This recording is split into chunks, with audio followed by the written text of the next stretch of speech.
on the Bears home games, Bears Den at Hershey Lodge will get you taken care of. Troy Mann's downstairs with his post-game press conference. Let's send it to him. To find that emotion, especially after having to play your arch rival the night before. So talk about that process and being able to finally get there in that second half of this one. Well, we talked before the game as a coaching staff that this was what we called the trap game.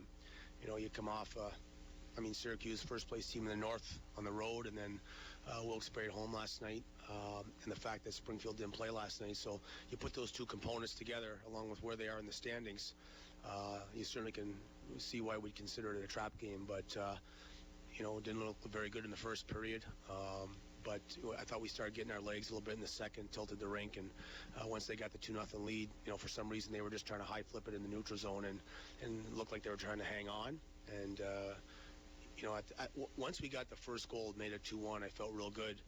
And we talked a lot on the bench from what this was 7 minutes left right to the end about getting that first goal. So even though we trailed going in the third, I felt comfortable that we would be able to come back on them. We've done it a couple times in their building where we were down by 1 and ended up winning. So guys really stuck with it. We had some injuries there and lost Stevenson for most of that period. So real gutsy performance and huge win. In my opinion, next to the Providence win, where we would have fell something like 8 points out of the playoffs here about 4 weeks ago. I thought that was certainly the biggest game of the year for us at this stage. Probably has been nothing but a topic of conversation constantly as of late. So how gratifying is it to see Vanacek step into tonight and make key saves down the stretch? Well, he was huge in that third period. Really didn't like his start. Maybe not. That first goal kind of surprised him, but the second goal, on the PK there, that perimeter shot, he's got to have that. So, but he settled in nicely. Didn't have much work. I think we had him at one grade A in the second period. So, not much work there. But certainly once we got the lead there and that tie hockey game, he made some good saves there. So, this is what we certainly envisioned, for him back in October in terms of how we wanted to manage, a young 20-year-old at the time. And he's had a great year. He really has. Just unfortunate that he was pressed into number one duty early in the season, and you want to gradually get him into. We didn't even, and then the thing about Vitek, if you look at his starts, even at Christmas, he had started 14 and Canada started 14. He had the tougher hockey, the tougher opponents. Where if you look at Copley 3 years ago with Grubauer, we managed, he got the 3-3 starts, maybe the easier opponents. So it's something you really try to manage, but this year, unfortunately, we couldn't. And we'll turn the page on that now and make sure he's getting his starts, and he's going to have to win some big ones here over the next 17 games. Lines are really clicking, but you certainly can't say enough about that line of Thomas, Boyd, and Galley. Yeah, well, I switched them up in the third. I left Thomas and Galley up together. I put Boyder in there. I really felt Stevenson tonight, and I thought Mitchell was really going. So I went to that line with Stevenson, Mitchell, and Borky quite a bit over the last couple of years. So I felt that going in the third, but I didn't want to break Thomas and Galley up. So I just felt that maybe, putting Boyder there, and certainly it paid off in that third period because Boyder actually made the play at the blue line. Certainly Galley's pass to Thomas was nice, and the proper routes to the net were there for that goal. But Boyder made the play there too. So, but yeah, they've had a nice stretch of hockey. Gallia was our top scorer in February, and I think he was second in maybe the American League in goals. So, he's had a nice season, and so is Thomas here. So, with the less scoring because of the trades and maybe less skill here now, those guys are going to have to be big here in the next 6 weeks of hockey for us. The way they play in the second half, a little bit more of a passive approach. Can that be a frustrating grind? 3-3 the way this weekend has gone. Try to break through that. Yeah, absolutely, because you got to find energy somehow. And now we talked also. It looked like they were playing almost like a 1-4 in the neutral zone. The F1 was coming in. We were able to pull that F1 pretty deep in the regroups. But next thing you know, they were just kind of forming a wall. So we talked about, we were standing. We had too many guys standing around at the blue line, and consequently we weren't able to get any forecheck because we had no speed.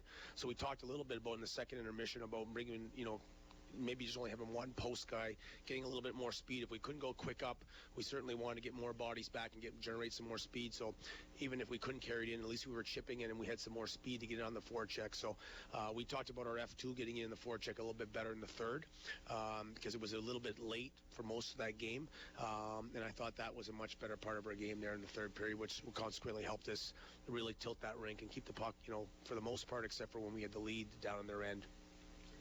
Kind of a team, they've always been a step or two ahead of you the last few weeks in the standings.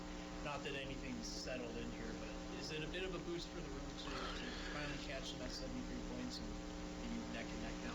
Yeah, we absolutely. We just talked about that. We've had great stretches of hockey here, and you look up and you're not gaining anything. So this weekend it's nice that we were able to pick up 3 points on them.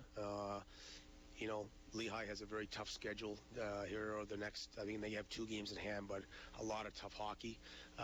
So it was nice to get a little bit of help there today as well with them losing in Providence, which was probably a trap game for them because Providence didn't play last night. They were sitting at home waiting with Lehigh in a 3-3. So those are the type of things you got to look at for the schedule here moving forward. So a lot of help today, and now it's just time to take a step back and relax here. And as I said last night, we've got 8 games left against the top 4 teams in our division, and we're going to have to win some of those games in order to find one of those 4 spots. And I don't think second, third, fourth. I think it's all up for grabs there. It's been an eventful week. You bring in your number 1 goalie, trades. You have 3-3 big games. This week now a chance to maybe step back a little bit and just regroup and kind of get settled in here. Yeah, absolutely, because it happened. The trade deadline was Wednesday, and we knew that the Caps have been for weeks now trying to find an upgrade in net for us to just basically compete with the division. There's so many good goaltenders, and you just need someone to compete with that type of play. And I think now we have that with Copley, and Vitek's an excellent guy that can give us some starts as well. So now we can just settle in with our group. Nothing much is going to change now, and the good news is we still got Gaisley to make a return, and Walker, and those 2 guys were huge parts of our team here. Not only last year but for a couple of years now. So to add that work ethic and speed here in the not too distant future is good news for us. And Menardo and Sajak have done a real nice job for us filling in as well, which is great. And I said going into the third period we needed someone except for our big scorers to get us a goal tonight. It doesn't necessarily have to be Sajak, but that third, fourth line area was going to have to get us a goal tonight. And Kelly ended up getting the winner and the empty netter, so it was nice. I haven't had any update yet. Now, he was in the room when I addressed the team after the post game there, so he must be feeling okay to take part in the meeting. But we'll have a further update here probably here later. Okay, thanks.